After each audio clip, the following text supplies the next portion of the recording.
Bueno, esta noche nos ha tocado hacer el tema de la historia de Israel. Es una historia muy bonita. Vamos a recordar varios pasajes de la Biblia que ya conocemos, pero de todas maneras no está de más volverlas a escuchar, ¿no? Al abrir la Biblia, nosotros lo primero que descubrimos es la historia del pueblo de Dios. Se trata de una historia viva. Esta historia nos llena de asombro, pero a la vez también vamos a aprender muchas cosas sobre ella. El origen de la historia de Israel se encuentran en los relatos y las narraciones de la Biblia, pero ellos no nos quieren entregar una historia fría, sino también quiere que nosotros encontremos una lección dentro de todas esas narraciones que nos cuentan, ¿no? Ninguno de los relatos de la Biblia tienen un sentido estrictamente histórico, ni tampoco quieren demostrar alguna teoría. Entonces nos preguntamos, ¿para qué fueron escritos? ¿Cuál es el motivo principal de la existencia de estos relatos que dan forma a personajes y a la historia de este pueblo de Dios? Hay muchas respuestas para estas preguntas, ¿no? Pero hemos establecido tres más importantes. Por ejemplo, alimentar nuestra fe en Dios, predicar una fe y la renovación de nuestra espiritualidad y acercarnos más a Dios. Leyendo la Biblia, sobre todo, es cuando vamos a empezar a conocer cómo es la historia de Israel. Esta historia tiene una cantidad de elementos, personajes, ¿no? Que nos van a ayudar a comprender no solo cómo fue formado el pueblo de Israel, sino también ver cuál fue la relación que tuvo Dios con ellos. Para lo cual vamos a ver varios puntos, como por ejemplo los patriarcas, los jueces, los reyes y los profetas. Vamos a empezar por los patriarcas. Vamos a utilizar esto mejor. Los patriarcas, aquí ha sido, ¿no? Los patriarcas nos muestran la claridad del mundo religioso de los antepasados de Israel.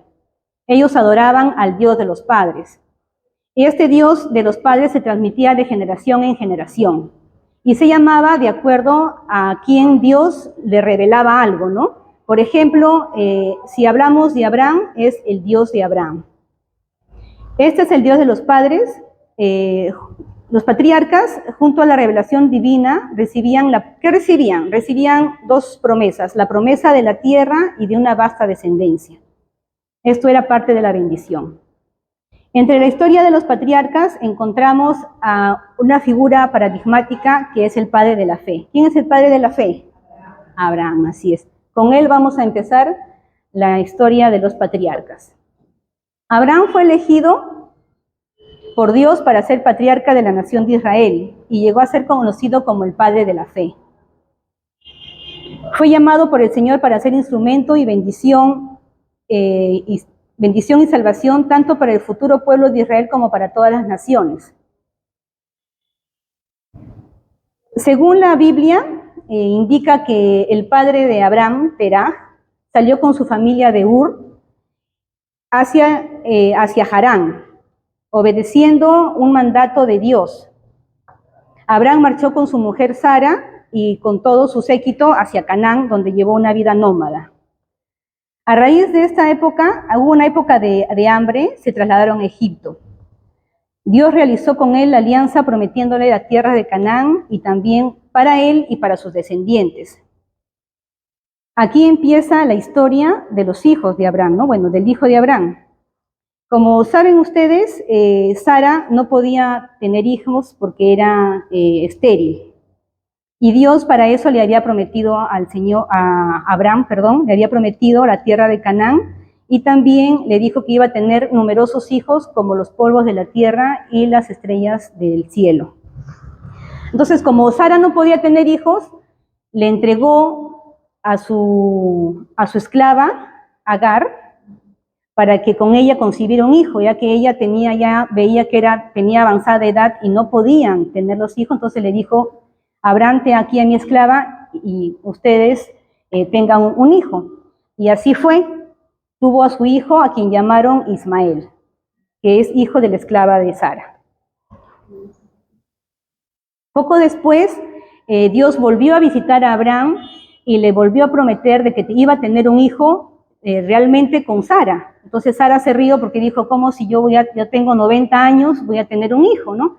Pero Dios le hizo la promesa y así fue que Sara salió embarazada y tuvo a su hijo, a quien llamaron Isaac. Años después, Dios quiso probar la obediencia de Abraham y le pidió en sacrificio a su hijo Isaac. Y así fue, Dios cumplió con el pedido de Abraham, cumplió con el pedido de Dios y llevó a su hijo Isaac para ser sacrificado, pero en el último momento ya Dios le quitó este peso de encima y ya no lo sacrificó. Murió Moisés a los 175 años de edad. Perdón, Abraham a los 175 años de edad. El segundo de los patriarcas es Isaac. Isaac, como sabemos, es el hijo de Abraham. Isaac, ya hemos recordado que nació de Sara y de Abraham, ya cuando estos eran ancianos. El nacimiento de Isaac, pues, fue un milagro en sí, ¿no? Porque Sara ya sabemos que era estéril. Isaac tenía 40 años cuando se casó con Rebeca. Rebeca también no podía tener hijos, así que Isaac rogó al Señor por ella y el Señor oyó su oración y Rebeca quedó embarazada de mellizos. Pero como los mellizos peleaban dentro de su vientre, Rebeca le dijo a Dios, ¿no? ¿Cómo voy a seguir con esto? ¿Cómo voy a seguir viviendo con esta pelea y esto que yo siento dentro a mis hijos? Y fue ahí Dios quien le habló y le dijo, en tu vientre hay 2 naciones, 2 pueblos que están en lucha desde antes de nacer. Uno será más fuerte que el otro y el mayor estará sujeto al menor. Pasaron los meses y Rebeca dio a luz a los mellizos. El primero nació pelirrojo y le pusieron de nombre Esaú. Luego nació su hermano, que nació cogido del talón de Esaú, a quien le pusieron Jacob. Isaac tenía 70 años cuando Rebeca dio a luz, los niños crecieron y Esaú llegó a ser un hombre de campo y un cazador. En cambio, Jacob le gustaba quedarse en la casa con su mamá. Isaac, por un lado, quería más a Esaú porque le gustaba comer de lo que cazaba su hijo, ¿no? En cambio, para la mamá, para Rebeca, su preferido siempre fue Jacob. Un día cuenta la historia, que un día Jacob estaba cocinando un guiso con lentejas. Entonces, Esaú, que vino del campo, estaba cansado, tenía hambre y le pidió un plato de lentejas a su hermano. Y este le dijo, está bien, yo te voy a dar un plato de mi comida, pero tú me vas a dar tu primogenitura, porque eso es lo que quería Jacob. Y así fue, y Esaú le dijo, bueno, me basta, yo me muero de hambre, así que voy a aceptar eso, y así fue como Esaú le dio la primogenitura a Jacob. Isaac dejó un legado en la historia, en la historia y en la cultura de la nación, su amor. ¿Qué es lo que nos hace conocer la historia de Isaac? Nos hace conocer el respeto y el gran amor que tuvo a su padre y también el respeto y el gran amor que le tuvo a su esposa Rebeca. Es un personaje importante en la historia bíblica. Luego el tercer patriarca del cual vamos a hablar es Jacob. Jacob es uno de los patriarcas y padre de lo que serían las 12 tribus de Israel. Se le atribuye la influencia fundante en el pueblo de Israel porque de sus 12 hijos nacieron o surgieron las conocidas 12 tribus de Israel. Profesó una profunda fe por Dios que derivó en gozar de su gracia y predilección. Trabajó durante 14 años para que su tío le entregase en matrimonio a una de sus hijas, a Raquel, de quien él se había enamorado profundamente. Así Dios premió su fe y devoción, entregándole la tierra que habían acordado. En ella se estableció con su familia.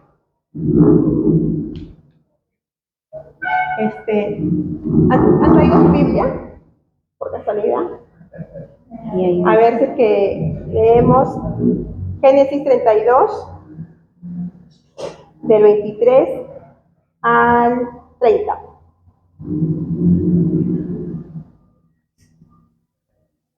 Lo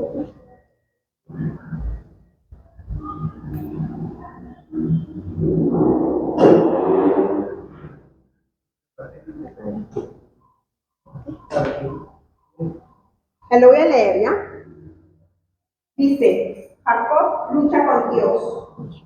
Durante la noche se levantó, tomó a sus 2 mujeres, a sus 2 esclavas y a sus 11 hijos, y pasó el vado de Jacob. Los tomó y los hizo pasar el vado. Y pasó también todo lo que tenía consigo. Jacob se quedó solo y un hombre estuvo luchando con él hasta despuntar el alba.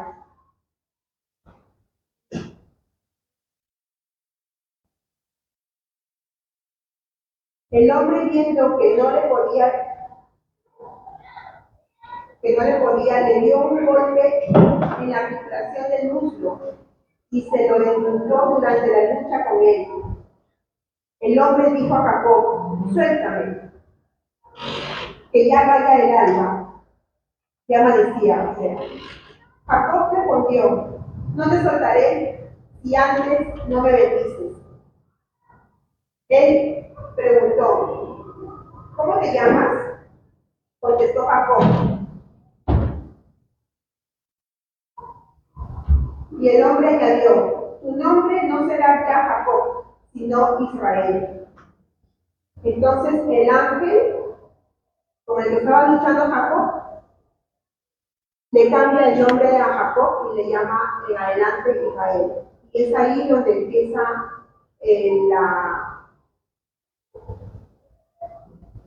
la historia de los israelitas.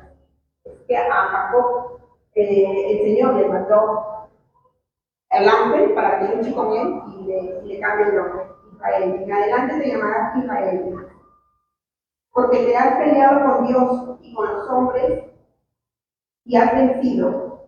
Jacob le preguntó, por favor, ¿cómo te llamas? Él respondió, ¿por qué quieres saber cómo me llamo? Y ahí mismo le bendijo el ángel. Ahora vamos a hacer una pequeña canción para animarnos un poquito, para despertar. Luego Jacob entonces se establece en la tierra de Canaán, donde su familia crece y se multiplica.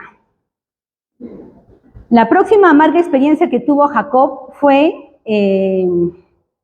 generada por sus propios hijos, ya que sus hijos entregaron a uno de sus hermanos, José, a unos mercaderes que iban hacia Egipto.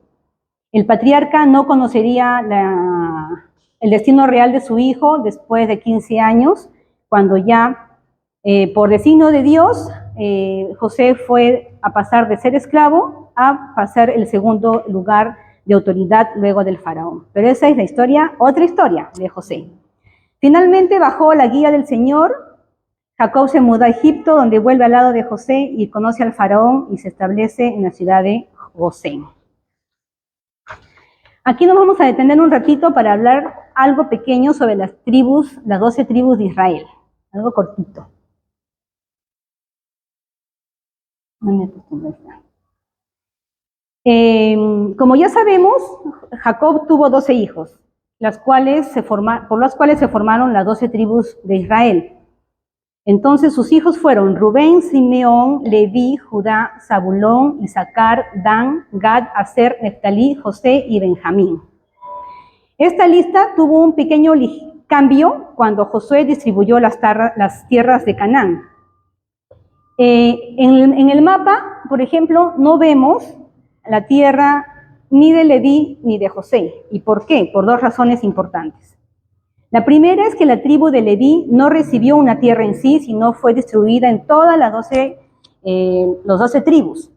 Y la segunda es que la tribu de José tampoco figura ahí porque fueron sustituidas y conformadas por 2 de sus hijos, Efraín y Manasés, debido a que recibieron la bendición de Israel de su parte de su abuelo, ¿no? Eso simplemente para definir por qué no se encuentran ahí los nombres de Leví ni José.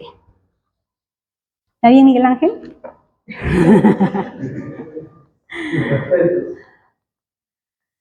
Ya, luego, ahora vamos a pasar con la vida de José. Uy, José. José fue un personaje bíblico, ya sabemos que fue descendiente de Abraham, uno de los hijos de Jacob. Él fue un interlocutor directo de Dios, entró en contacto con él a través de los sueños y él interpretaba los sueños que tenía, ¿no? Como era el preferido de su papá, los hermanos lo empezaron a aborrecer. Entonces lo vendieron como esclavo al capitán de un guardia del faraón por 20 piezas de plata. Ahora, vamos a hablar un poquito más de ese tema porque sus hermanos le tuvieron cólera a José. José tuvo un sueño y José veía que era que todos sus 11 hermanos, incluyendo su papá, se arrodillaban ante él. Entonces, él sabía lo que significaba y eso lo contó a su papá. Y sus hermanos le agarraron cólera por eso. No, ¿por qué tú tienes que ser así? O sea, no, cualquiera, creo, ¿no? Entonces, es por eso que los hermanos le tienen tanta cólera y deciden venderlo. Querían deshacerse en realidad de él y deciden venderlo por 12 monedas de oro, creo, era un vigilante, si no me equivoco, del faraón. Y bueno, ya ahí... Claro, de ahí fue enviado a prisión por ser acusado de querer aprovecharse de la mujer de su jefe. Entonces, también en la prisión, él empezó a demostrar su habilidad para la interpretación de los sueños, y esta noticia llega a oídos del faraón, ¿no? Entonces el faraón le dice, bueno, ya que tú sabes bastante de la interpretación de los sueños, he soñado lo siguiente. Primero soñó que 7 vacas flacas se comían a 7 gordas, y que de un mismo tallo crecieron 7 espigas grandes y también 7 espigas secas. Entonces José interpretó este sueño y le indicó que serían 7 años de abundancia y prosperidad de la tierra donde vivían, y los otros 7 años serían los cuales pasarían hambres y escasez. Dios le habla a Moisés, ¿no? Y le dice, pues, Moisés, el lugar que tú pisas es santo, ¿no? Y le hizo sacar las sandalias y todo eso. Entonces ahí le habla y le dice que él va a ser quien va a liberar al pueblo de Israel. Entonces, Moisés no sabía, no entendía muy bien cómo, por qué pasaba eso, ¿no? Y ahí, a la vez, Dios también se le revelaba a Aarón, que era su hermano, pero Moisés no lo conocía, porque Aarón creció con su mamá, con su papá y sus hermanos. Entonces, ya Moisés, cuando él retorna, porque tuvo que ser obediente a Dios, retorna al pueblo de Egipto y ahí se encuentra con su hermano Aarón y se acercan al faraón a decirle todo esto, ¿no? Ustedes lo saben. Luego ahí vienen las 7 plagas, el faraón no creía, las 10 plagas. El faraón no creía y hasta que al final, por fin, da su mano a torcer el faraón y permite liberar al pueblo de Israel. Pero cuando ya el pueblo de Israel ya va por fin a cruzar el Mar Rojo, el faraón se arrepiente y piensa detener, ¿no?, a todos. Y ahí cuando Moisés, que no tenía otra salida, es que el Señor le ilumina y permite que abra el Mar Rojo para que todo el pueblo de Egipto, los israelitas, puedan pasar. Y ahí cierra el mar cuando ya todos los soldados estaban dentro del agua, ¿no?, y los demás. Luego, posteriormente, siguen avanzando y Dios le promete a Moisés que había una tierra prometida, ¿no? Pero en el transcurso de este caminar, en realidad, había muchas rebeliones, muchas personas no se conformaban, porque a veces pasaban hambre, pasaban sed, ¿no? Entonces, en una de esas veces, Moisés sube a conversar con el Señor, a recibir incluso los 10 mandamientos.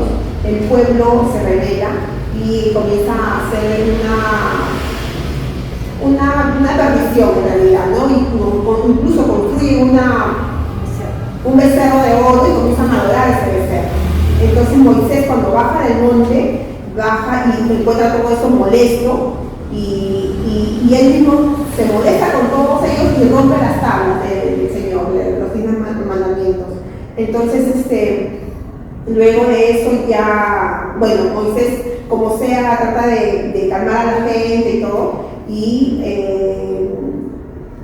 de ahí ya llegan, por hacer esto Moisés, el Señor prácticamente como que lo castiga, diciéndole que tú no vas a llegar a ver la tierra prometida, ¿no?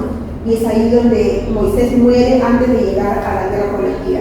Pero para esto decide asignar a Josué, y Josué es el que reemplaza a Moisés, ¿no? Y a Moisés, Josué venía a ser un juez, ¿no? Una pregunta, en realidad Dios no castiga a Moisés o al pueblo. No, Al pueblo. pero no es que castiga a Moisés, sino que no le permite, porque él no debió romper las tablas, no le permite poder llegar a la tierra prometida. Lo ve de lejos, pero no llegó a la tierra prometida. Yo siempre me hacía esa pregunta. Claro, porque Moisés en realidad no tendría por qué tener tribu. Yo me hacía siempre esa pregunta, ¿cuál fue el error que cometió Moisés para que Claro, lo castigaran? Porque ese Justo. De Israel, escogidos por Dios o por el pueblo, para librar a los israelitas de los enemigos. Más que jueces, realmente eran pues líderes militares, ¿no? Y de entre todos ellos, vamos a hablar solamente de los tres más importantes, que es Josué, Sansón y Gedeón.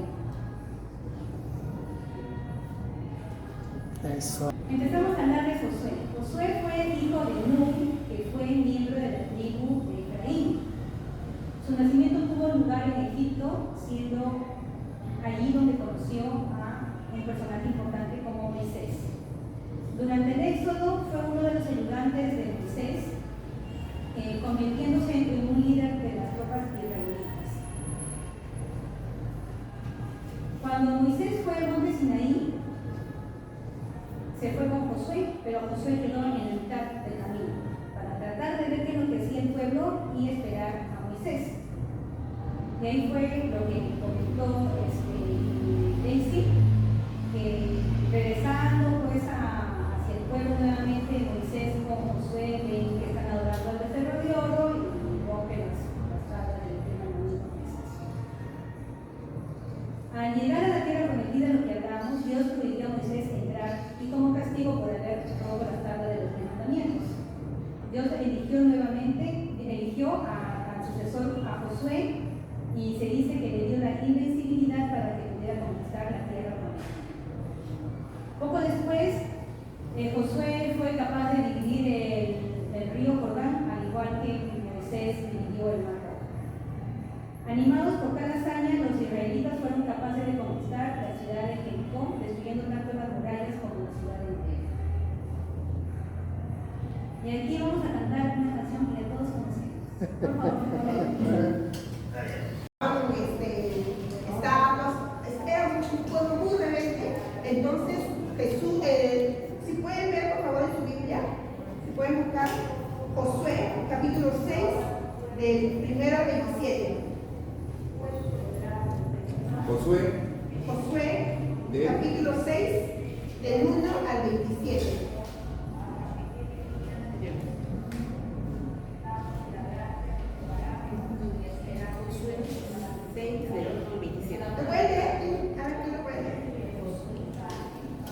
La toma de Jericó.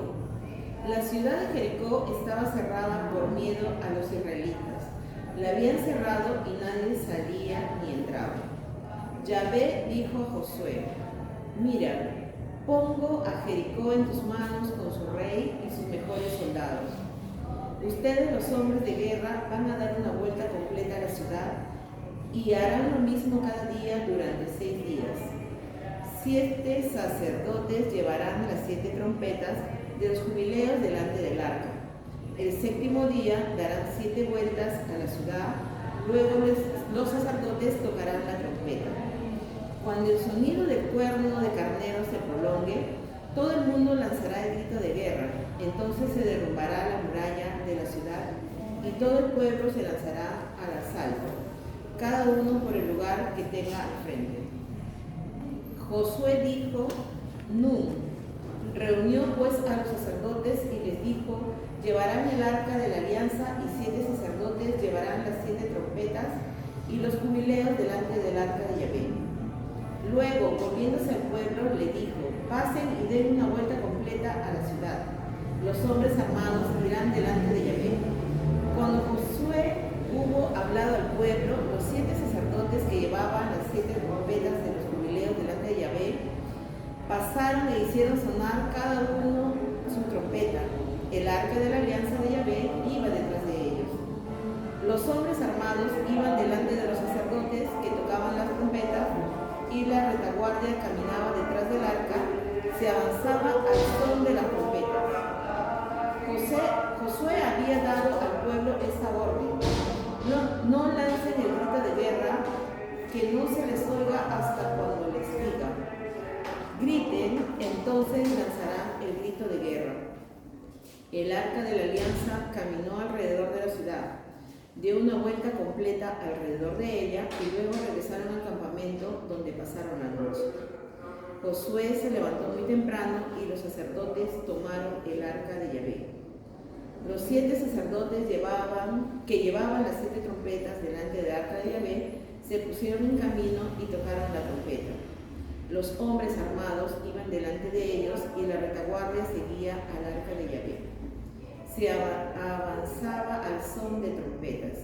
El segundo día se dio de nuevo una vuelta entera a la ciudad y luego regresaron al campamento, y así se hizo durante 6 días. El 7º día, cuando despuntaba el alba, se dieron 7 vueltas alrededor de la ciudad. A la 7ª vez, cuando los sacerdotes tocaban la trompeta, Josué dijo al pueblo, lancen el grito de guerra. Yahvé les entrega la ciudad. La ciudad, con todo lo que hay en ella, será condenada al anatema en honor de Yahvé. Solo se salvará Rahab, la prostituta, con todos los que estén con ella en su casa.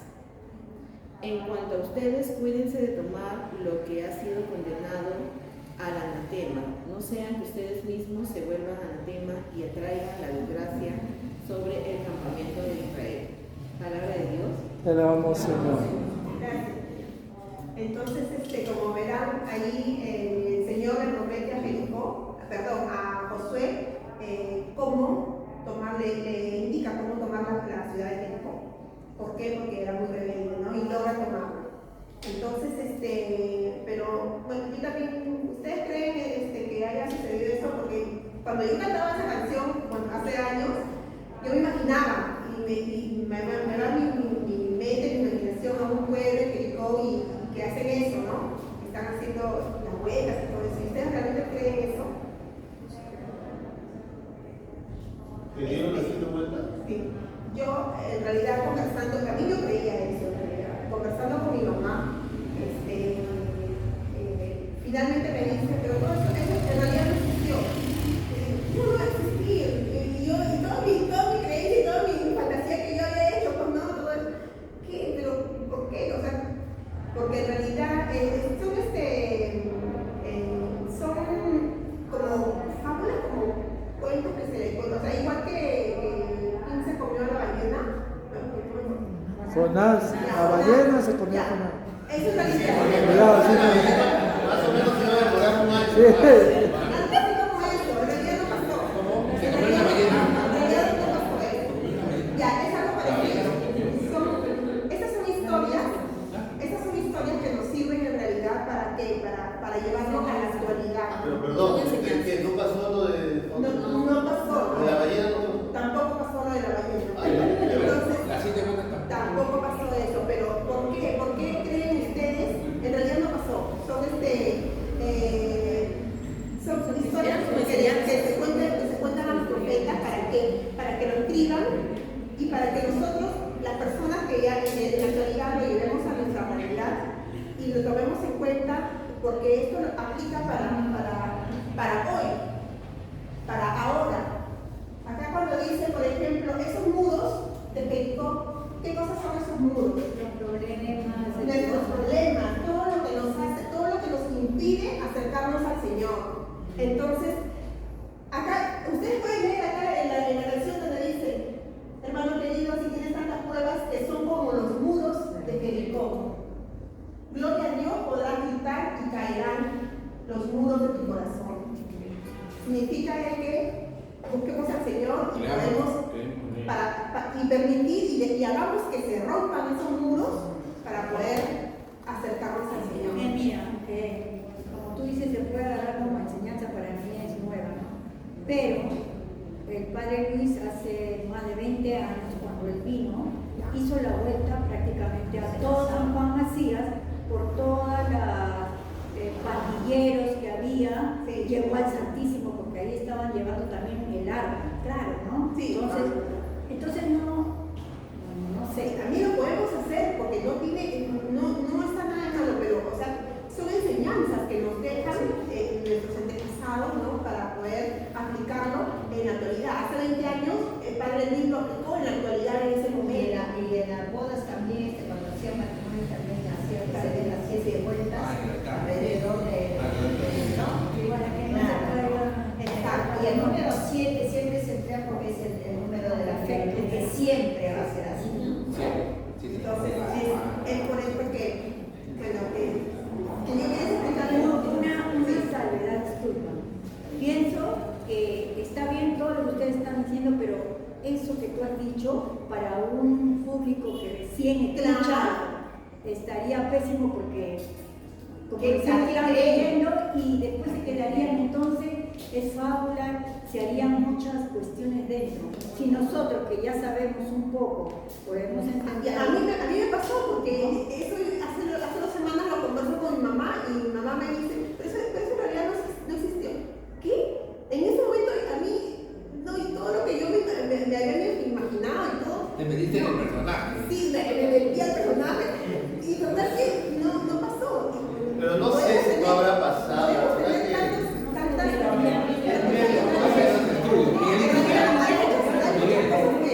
hay en la Biblia que en realidad no pasaron. Una mujer llamada Dalila. Nunca le cortaron su cabello a él, ¿no? Nunca le cortaron, y entonces él en realidad todo lo tenía psicológicamente, creo, ¿no? Y decían que su fuerza se debía a su cabello. Él le dice eso, le confiesa a Dalila, y cuando se duerme Sansón, ella le corta el cabello y otra vez llama a los fariseos, a sus cómplices, y lo llegan a atrapar a Sansón. Lo llegan a atrapar y bueno, sí, pues en realidad su fuerza estaba en su cabello. Limpio, Entonces, sí. Así nos ponemos cuando estamos en la vida. Entonces, Perdemos nuestra fuerza.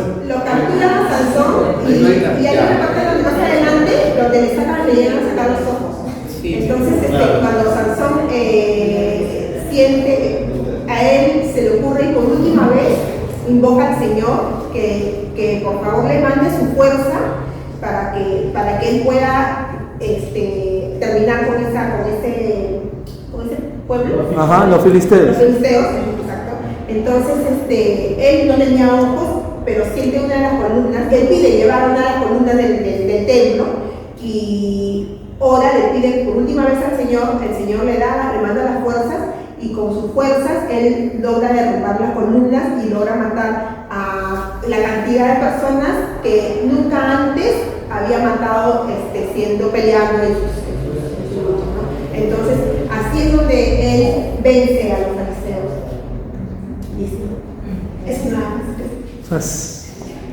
El tercer juez es Gedeón. Gedeón fue escogido por Dios para una misión especial. ¿Cuál fue esa misión especial? Fue el encargado de liderar a un pequeño ejército que iba a luchar contra los madianitas. ¿Y cómo fue esto? Dios le encargó esta gran misión a Gedeón. Entonces Gedeón le dijo, pero yo tengo poca gente, no pocos guerreros para poder luchar contra los madianitas. Pero le dijo, ten fe y yo te voy a dar todas las fuerzas. Así es que Gedeón empezó a recolectar, a llamar a todos los guerreros que tenía, y fueron tantos que el Señor le dijo, no necesitas mucho, tienes que recortar hasta que sean pocos para que vayan a pelear. Y dijo, pero ¿cómo?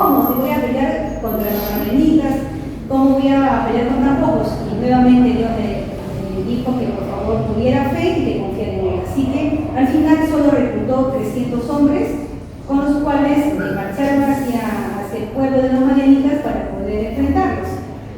Por la noche rodearon el campamento enemigo y entregó a cada uno de los guerreros una trompeta con un cántaro donde habían puesto por dentro del cántaro una antorcha encendida. A la señal de Gedeón estrellaron los cántaros contra el suelo y tocaron juntos las trompetas al mismo tiempo que juntaban las antorchas.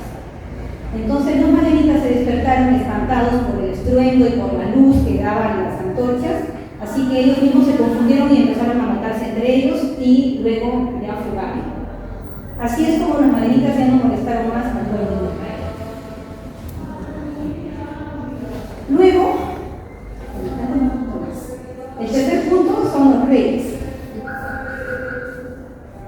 de los cuales vamos a hablar solamente de tres: David, Saúl, David y Salomón.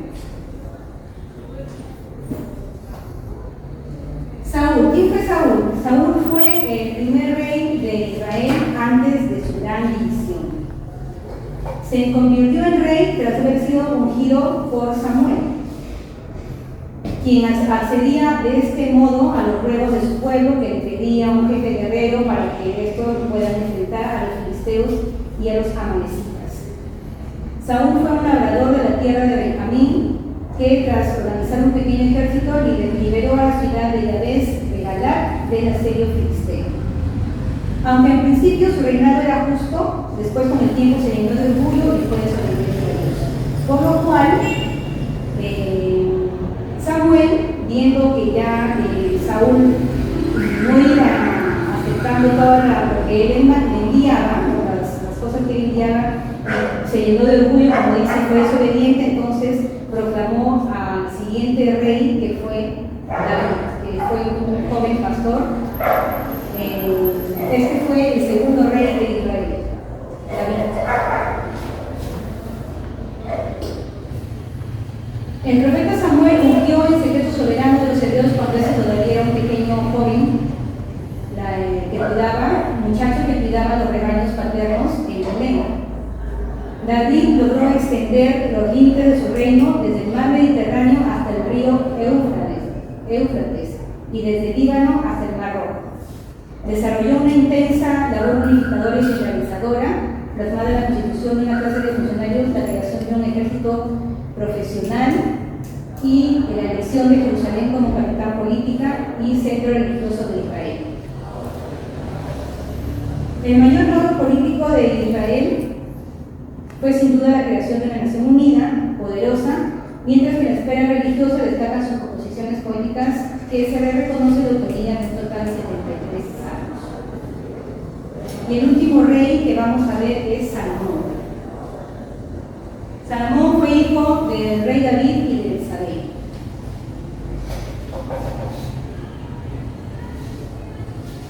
Este inició un reinado caracterizado por un largo periodo de paz y unas buenas relaciones con los pueblos vecinos. La prosperidad económica permitió al monarca relevantar en Jerusalén el gran templo de David que había proyectado para cobijar el Arca de la Alianza y un suntuoso palacio real. Hacia el final de la vida de Salomón, pese a la elevada presión fiscal y la proliferación de cultos de divinidades foráneas, introducidos por las numerosas mujeres extranjeras de Salomón, crearon un reciente malestar popular que estallaría durante el reino de Roboam, su hijo y sucesor, quien no pudo evitar la rebelión de 10 de las 12 tribus de Israel. Y esto, ¿qué es lo que causa? La división del país en dos reinos: el reino de Israel al norte, con capital en Siquem, y el de Judá al sur, con capital de Jerusalén. A pesar de todo esto, la tradición bíblica ha idealizado la figura del soberano como un hombre de gran sabiduría, paradigma de moderación y justicia. En diversos pasajes de las Sagradas Escrituras, entre ellos el famoso juicio de Salomón. ¿Y cómo fue el juicio de Salomón? ¿Quién sabe cómo fue el juicio de Salomón? Que dos mujeres fueron a pedir por un niño, que las dos decían que eran madre del niño, ¿no? Y como no se podían de acuerdo, entonces Salomón dijo, entonces vamos a dividir al niño en dos. Y en eso la verdadera madre, para que no mataran a su hijo, dijo, no importa, ¿no? Y ahí se descubrió el reino de la madre. Y más de una también se le atribuyó a Salomón la autoría de diferentes libros sapienciales, como el Cantar de los Cantares, el Eclesiastés, el libro de la Sabiduría, los Proverbios y los Salmos de Salomón. Después de la muerte de Salomón, el país se dividió en dos. Por el norte, con el reino de Israel, y por el sur, por el reino de Judá. Ahora, al morir Salomón fue sucedido por su hijo Roboam, sin problemas, en Jerusalén y Judá, en Jerusalén y Judá. Por el sur era muy fuerte la idea de una sucesión hereditaria de la dinastía de David. En cambio, por el norte, el reino de Israel, ellos estaban un poco descontentos con Salomón. Este estado del norte estaba inclinado a aceptar un nuevo rey, y con ello la unidad de Israel en un solo pueblo, pero a base de algunas condiciones. Cuando Roboam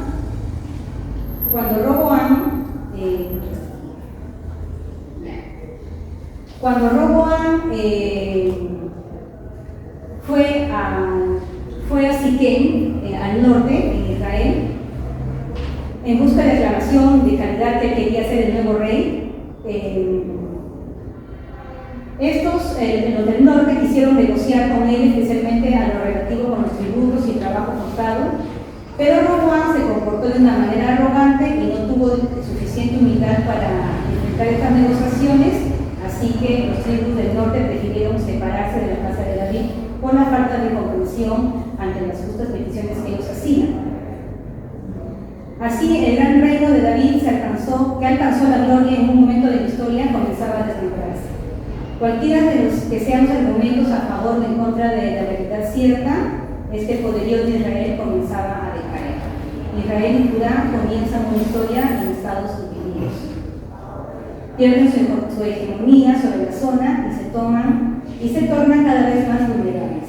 El estado de Israel y Judá vuelven a sentir las amenazas de sus vecinos, ya que ahora están cada vez más debilitados como nación. Así es como el pueblo de Israel se divide en dos. Y por último están los profetas. Bueno, ya los profetas, sabemos que ¿quién puede decir quiénes son los profetas? Aquí llamamos profetas.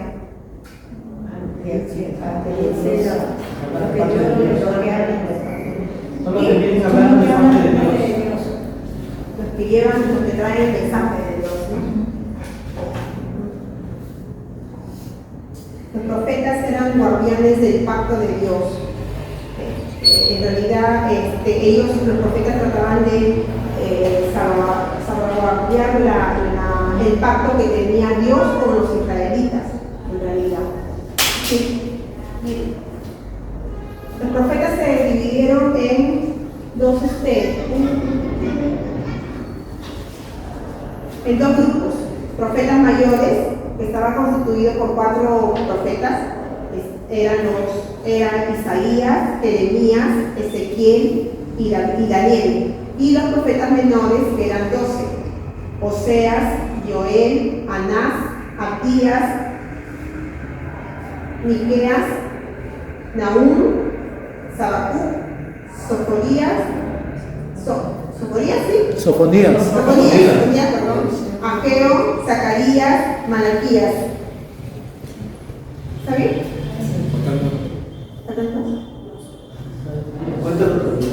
Elías. 12.